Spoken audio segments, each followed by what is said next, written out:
Now, I'm going to put up my first disclaimer.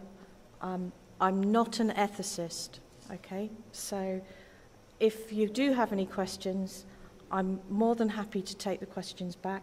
But what I'm going to talk about now is really how we're harmonising the structure and putting in place a structure for an international iPSC banking with regards to consent forms and access user agreements.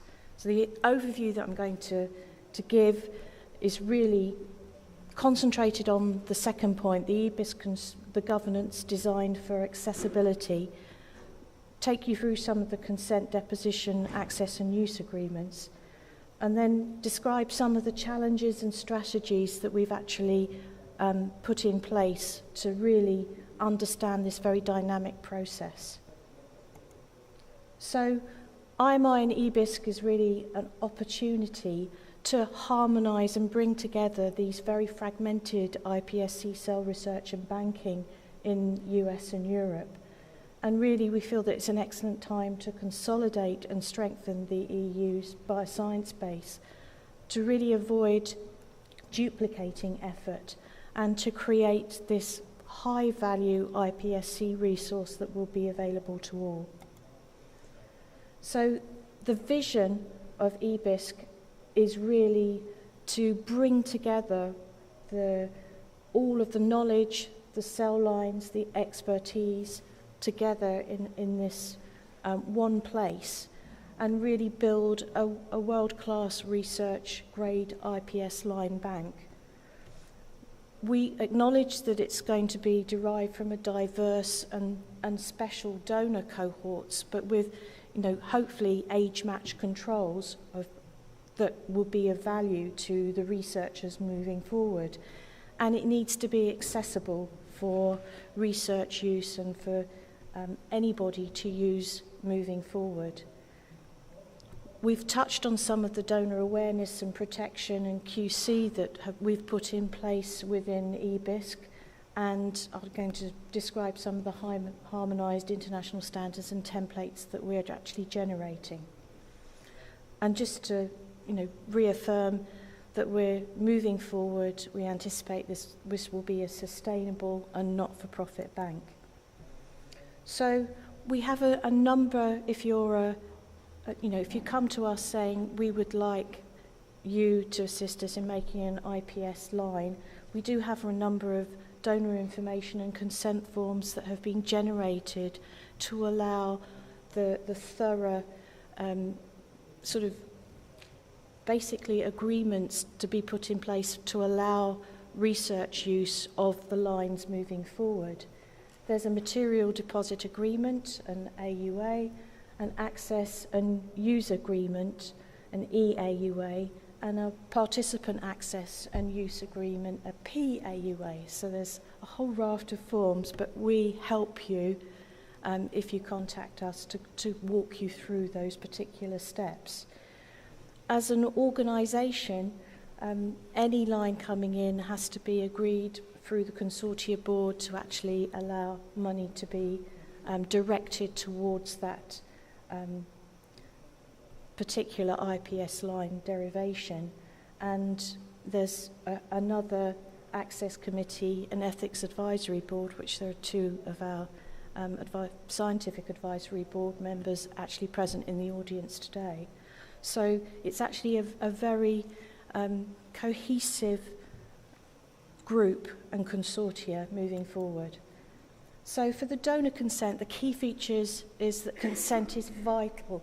It respects the donors and enables the research use moving on.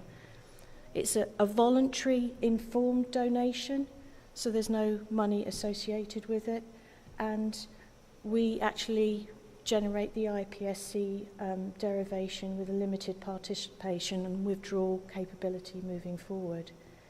We support multiple projects and long-term access and use so that it's a sustainable resource moving forward.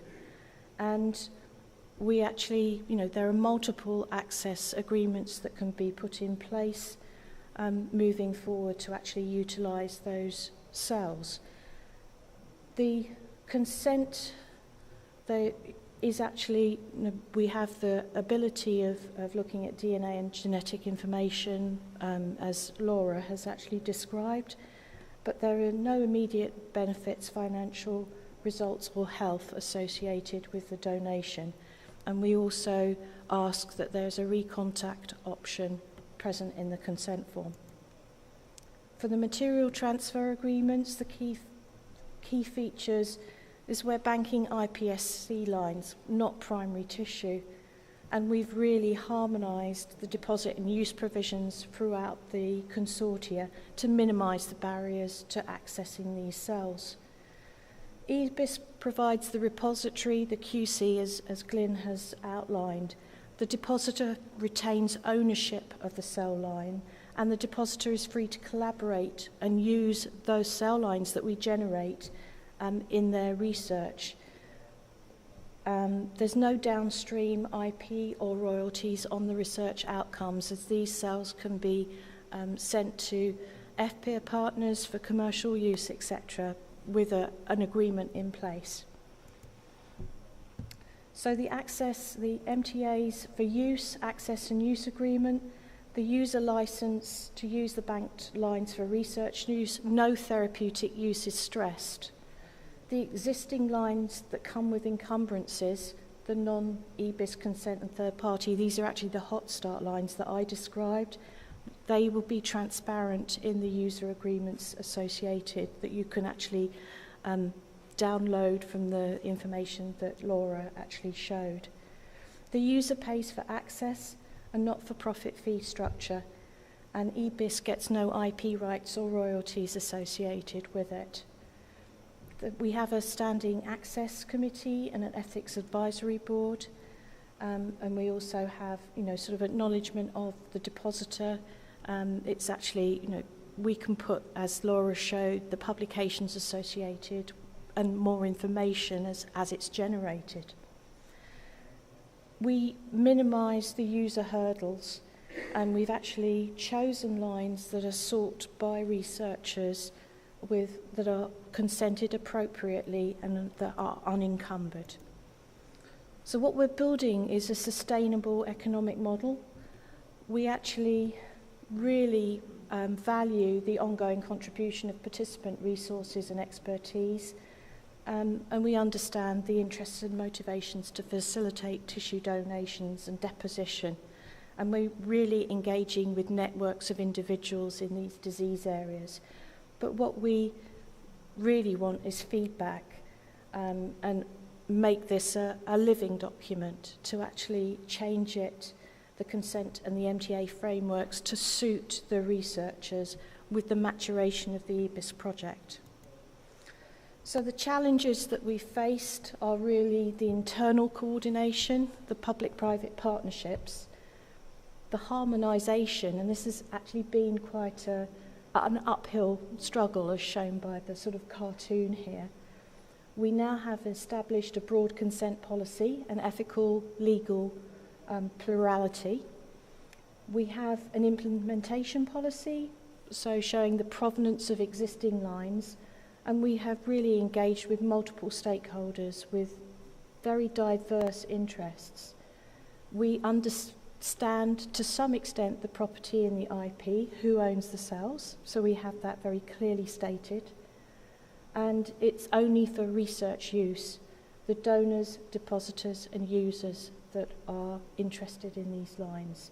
We have a very large data storage and management system that underpins the information associated with these lines that is accessible, and we're really building the sustainability and not-profit operations in a commercial environment.